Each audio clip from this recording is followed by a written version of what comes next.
আসসালামু আলাইকুম। পরিবার সহ এসেছি পৃথিবীর সবচেয়ে দীর্ঘতম সমুদ্র সৈকত কক্সবাজারে।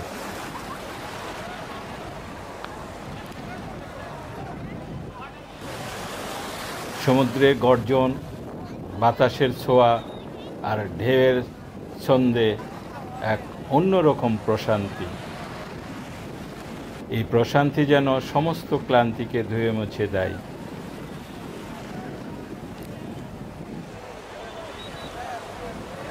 পায়ের নিচে নরম বালি, দিগন্ত জোড়া নীল জলরাশি।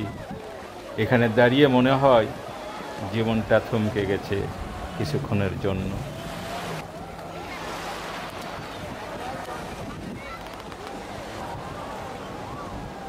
লোকজন আসে, হাসে, ঘুরে বেড়ায়, ছবি তোলে। তাদের মুখে একরাশ আনন্দ আর তৃপ্তি।